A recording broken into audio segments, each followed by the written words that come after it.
Être aimé, ce n'est pas suffisant. Si tu veux un couple vivant, solide, durable, il te faut quelque chose d'encore plus essentiel, le respect. Et si tu ne poses pas certaines règles dès le départ, ou si tu les abandonnes avec le temps, ce respect disparaît, parfois sans retour. Tu l'aimes, tu veux que ça marche, tu fais des efforts, tu écoutes, tu donnes, tu te remets en question. Mais malgré tout, il y a ce malaise. Elle ne t'écoute plus autant, elle ne te regarde plus pareil, elle prend des décisions sans toi. Parfois, elle parle comme si tu étais un enfant, un colocataire, ou pire, un employé. Et tu sens que quelque chose t'échappe. Tu te demandes « Qu'est-ce que j'ai raté ? Pourquoi je n'arrive plus à me faire respecter, alors que je fais tout pour que ça marche ?» Ce qu'on va voir ici, ce ne sont pas des astuces superficielles. Ce sont 7 règles de base, des fondations, des repères. Si tu les tiens, tu restes un homme respecté dans ton couple. Si tu les négliges, l'amour peut continuer. Mais le respect, lui, va s'éroder. Le vrai problème, c'est que beaucoup d'hommes croient que donner, comprendre, être gentil, suffit. Mais dans l'intimité, ce n'est pas ce qui crée la solidité. Ce qui crée le respect, c'est ton axe, tes limites, ton rythme, ta capacité à dire non sans te justifier, à écouter sans te soumettre, à aimer sans t'oublier. Et si tu ne poses pas ce cadre-là, elle va l'installer à ta place, inconsciemment. Et un jour, tu ne seras plus l'homme qu'elle admire. Tu seras juste celui qui est là. Je vais te partager 7 règles claires. Pas des théories, pas des concepts flous, des principes concrets, vécus, applicables. Tu vas peut-être en reconnaître certaines, tu vas sûrement en découvrir d'autres. Mais une chose est sûre, si tu les tiens, le respect ne partira pas, il grandira. À la fin de ce contenu, tu sauras exactement quoi faire, et surtout quoi ne plus tolérer, pour redevenir un homme respecté, écouté, considéré, même dans un couple qui existe depuis longtemps. La première règle pour être respecté en couple, c'est de ne jamais te justifier pour ce que tu ressens. Et ce principe, aussi simple qu'il semble, est constamment piétiné dans la vie de beaucoup d'hommes, parce qu'ils veulent éviter le conflit, parce qu'ils veulent t'apaiser, parce qu'ils ont peur de blesser. Alors ils expliquent, encore, et encore, et encore, jusqu'à s'écraser. Tu te dis peut-être, je veux juste qu'elle comprenne. Tu crois que si tu trouves les bons mots, le bon ton, la bonne explication, elle verra. Elle comprendra que tu ne voulais pas mal faire, que tu étais sincère, que tu n'avais pas de mauvaises intentions. Et tu répètes ton discours, tu modifies, tu adaptes, tu creuses, tu veux qu'elle valide ce que tu ressens. Ou au moins qu'elle ne t'accuse pas d'être dans l'erreur. Mais ce que tu ne vois pas, c'est que plus tu te justifies, plus tu montres que ton ressenti dépend d'elle, que tu as besoin de son approbation pour maintenir ton propre centre émotionnel. Et ce simple signal suffit à déclencher un glissement. Tu n'es plus perçu comme un homme souverain. Tu deviens un homme en demande d'autorisation. Et c'est là que le respect commence à s'éroder. Parce qu'une femme peut ne pas être d'accord avec ce que tu ressens. Elle peut le contester, s'en défendre, l'interpréter autrement. Mais si tu tiens ton axe, si tu dis « voilà ce que je ressens », sans attaque, sans tentative de convaincre, elle ne peut rien faire d'autre que l'entendre. Peut-être qu'elle ne l'acceptera pas, peut-être qu'elle le minimisera, mais au fond, elle saura que tu ne demandes pas sa permission. Tu exposes, tu affirmes, tu poses. Et ça, c'est magnétique. Mais attention, cela ne veut pas dire être rigide, ni fermé, ni insensible. Tu peux écouter sa perception, tu peux dialoguer, tu peux ajuster certains mots, mais sans te justifier, sans te tordre, sans essayer de réécrire ton émotion pour qu'elle passe mieux. Parce que dès que tu fais ça, tu changes d'énergie. Tu n'es plus un homme dans sa parole. Tu es un homme qui cherche à ne pas perdre. Et c'est cette peur de perdre qui tue la tension masculine. Pas dans la sexualité, pas dans l'affection, mais dans la structure, dans la stabilité, dans la façon dont elle sent que tu es ou non un repère. Tu veux qu'elle te respecte? Commence par respecter ce que tu ressens, pas en l'imposant, pas en criant, mais en le posant, en le vivant, en restant immobile dans ta position intérieure. Et si elle te demande « Mais pourquoi tu ressens ça ?» Tu peux répondre simplement « Parce que c'est ce que je vis là maintenant. » Et tu n'as pas à en dire plus. Tu n'es pas un garçon qui doit prouver la légitimité de sa tristesse, de sa colère, de sa fatigue. Tu es un homme qui les assume. Et c'est cette assise silencieuse qui lui montre, sans effort, qu'elle n'a pas le pouvoir de décider de ton état intérieur. Elle peut l'influencer, mais pas le valider. Et attention, quand tu reprends cette posture, une autre dynamique se met en place. Elle peut te tester, te provoquer, te pousser à bout, juste pour voir si ton axe tient vraiment. Et c'est là que la deuxième règle entre en scène. Et c'est ce qu'on va voir maintenant. La deuxième règle pour être respecté en couple, c'est de ne jamais réagir aux provocations émotionnelles. Et ce que tu montres dans ces moments de tension, de conflit, de contradiction, bien plus que dans les moments de calme, détermine si elle peut te considérer comme un homme solide ou comme quelqu'un qui se laisse facilement diriger. Les femmes testent. C'est naturel. Ce n'est pas une manipulation consciente. Ce n'est pas toujours méchant. C'est souvent un réflexe, un mécanisme archaïque, un mouvement inconscient qui cherche une réponse simple. Est-ce que je peux lui faire confiance? Est-ce qu'il tient son axe? Est-ce qu'il reste un repère même quand je perds le contrôle? Et beaucoup d'hommes échouent à cet endroit. Tu es calme jusqu'à ce qu'elle hausse le ton. Tu es posé jusqu'à ce qu'elle te provoque. Tu es lucide jusqu'à ce qu'elle t'accuse. Et là, tu bascules. Tu veux répondre, justifier, corriger, te défendre. Ou au contraire, tu te fermes. Tu t'éloignes. Tu te tais pendant des heures. Et dans les deux cas, tu n'es plus centré. Tu es réactif. Et un homme réactif ne peut pas inspirer le respect sur le long terme, parce qu'il devient prévisible. Il a des boutons émotionnels, des zones sensibles, des angles morts. Et ces endroits, une femme les détecte très vite. Elle n'en abuse pas toujours, mais elle les sent. Et elle sait, je peux le faire basculer. Et quand elle sent ça, quelque chose en elle se referme. Ce n'est pas toujours conscient, mais c'est là. Tu ne dois pas chercher à éviter les conflits.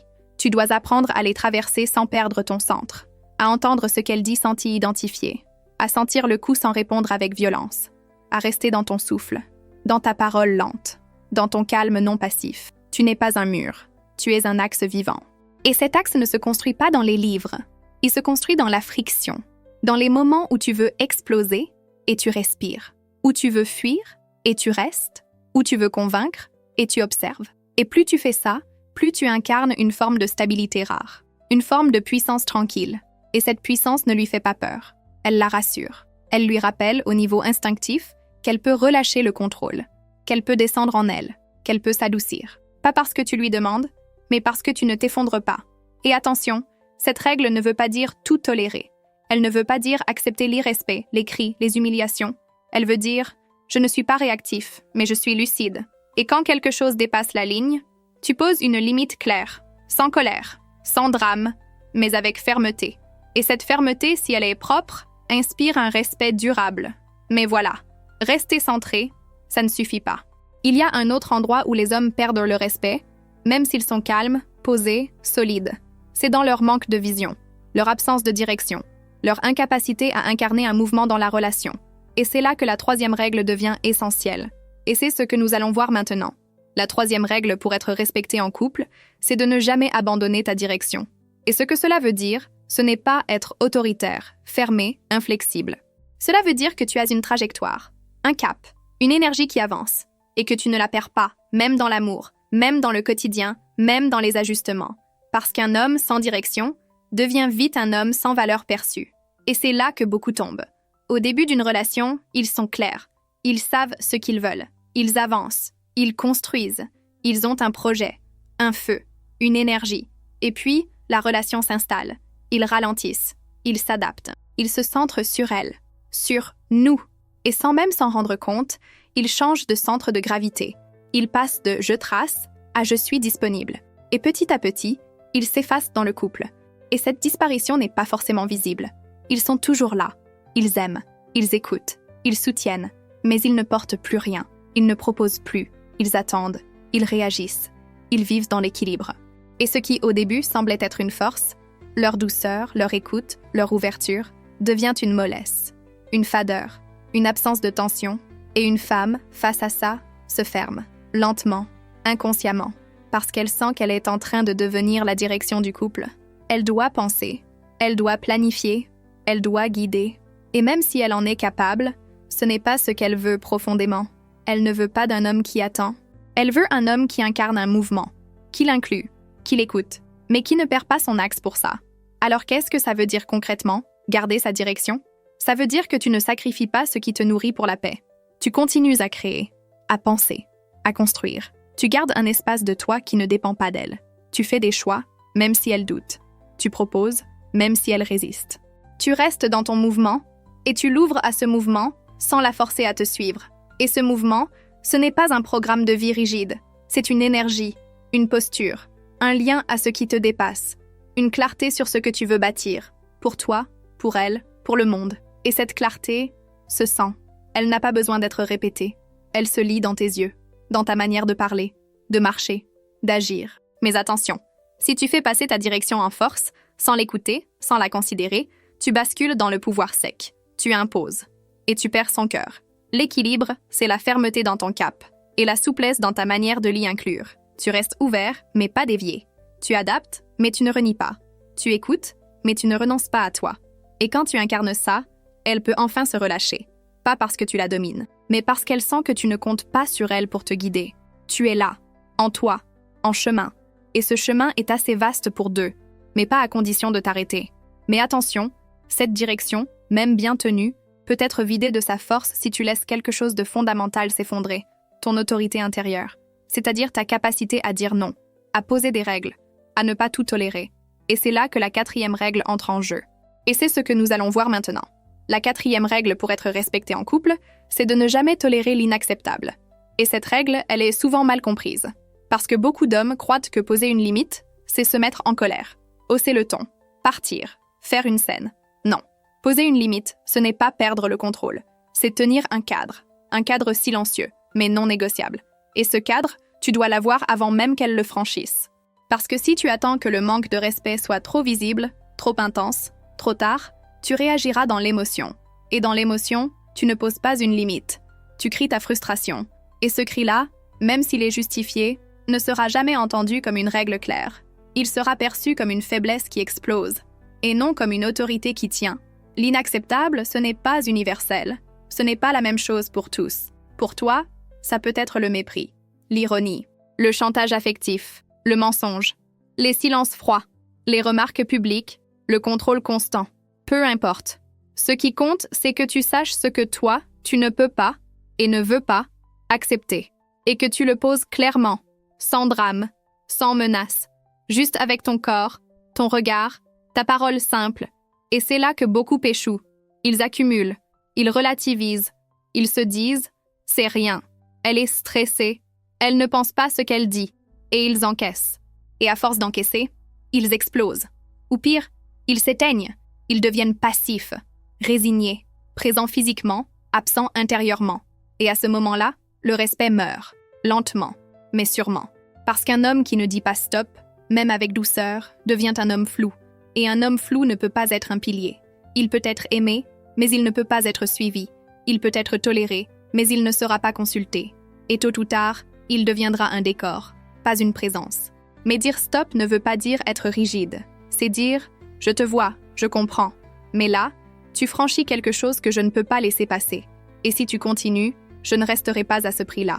Ce genre de parole, calme, posée, assumée, vaut 1000 fois plus qu'un cri, parce qu'elle montre que tu es déjà prêt à partir, sans bruit, sans blessure, sans chantage. Et cette posture, aussi simple soit-elle, change tout.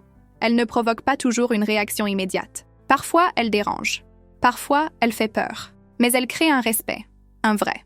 Parce qu'elle rappelle que tu n'es pas là pour subir. Tu es là pour construire. Et on ne construit rien sur la complaisance, ni sur la soumission.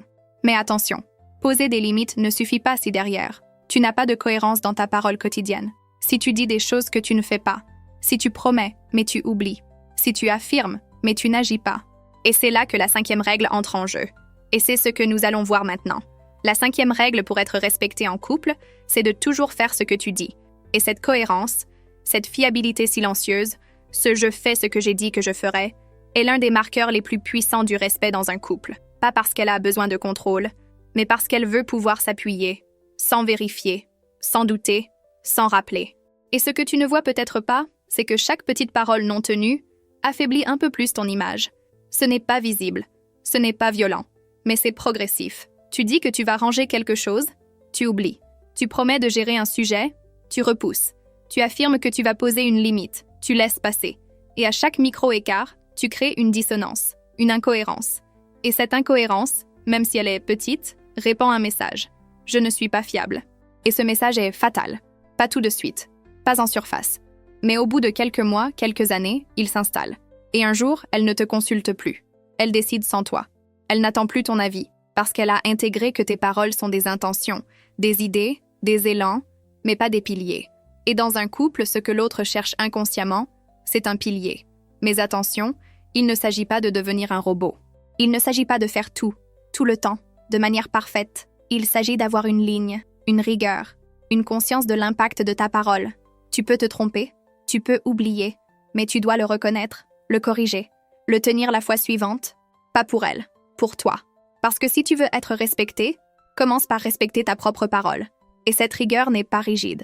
Elle est simple, elle est visible. Tu dis peu, mais tu tiens, tu promets peu, mais tu assures. Tu ne vends pas du rêve, tu ne t'enflammes pas. Tu dis ce que tu vas faire, et tu le fais. Et quand tu ne peux pas, tu le nommes. Tu n'inventes pas d'excuses, tu ne minimises pas, tu assumes. Et cette posture, rare, te rend crédible, respectable, fort, même dans l'imperfection. Et le respect profond naît exactement là, dans l'alignement entre ce que tu dis, ce que tu fais et ce que tu incarnes. Pas dans tes intentions, pas dans tes explications, dans ta trace concrète, dans ce qui reste quand les mots sont passés. Mais attention, même si tu es cohérent, même si tu es centré, même si tu poses des limites, il y a une autre dimension qui peut tout saboter. Une absence de présence, un manque de profondeur, une fuite dans l'agenda, dans l'action, dans la performance, qui t'éloigne de ta présence réelle. Et c'est là que la 6e règle prend toute son importance. Et c'est ce que nous allons voir maintenant. La 6e règle pour être respecté en couple, c'est d'incarner une présence réelle. Et cette présence ne se mesure pas en heures passées ensemble. Elle ne se mesure pas en cadeaux, en sorties, en mots. Elle se sent, dans un regard, dans un silence, dans ta manière d'être là, sans vouloir être ailleurs. Et ce qui tue le respect dans beaucoup de couples, ce n'est pas l'absence physique, c'est l'absence intérieure. L'homme est là, il vit dans la même maison, il parle, il fait, mais il n'est pas là. Il pense à autre chose. Il scrolle, il répond à moitié. Il dit « je t'écoute », mais son esprit est à 1000 km. Il est là par fonction, pas par présence. Et cette absence, les femmes la ressentent, très vite, très profondément, parce qu'elles sont connectées à l'énergie subtile. Elles sentent quand tu es là avec ton corps, mais pas avec ton cœur. Quand tu regardes, mais sans voir. Quand tu entends, mais sans écouter. Et à ce moment-là, elles se referment. Parce qu'elles savent que tu ne portes plus rien. Tu exécutes, tu traverses, tu n'habites plus. Mais voilà, être présent, ce n'est pas juste écouter activement. Ce n'est pas une technique. C'est une posture intérieure. C'est poser ton téléphone. C'est ralentir ton souffle. C'est couper les bruits. C'est regarder dans les yeux sans chercher la prochaine réponse.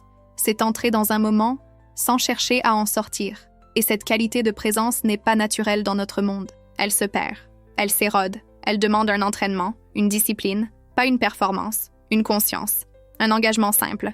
Quand je suis là, pas tout le temps, pas comme un moine, mais au moins chaque jour, dans un vrai moment, un vrai regard, une vraie écoute.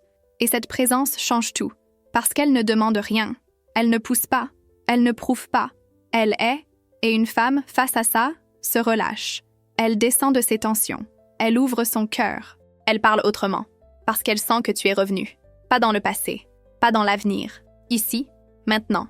Et ce respect-là ne se demande pas. Il naît.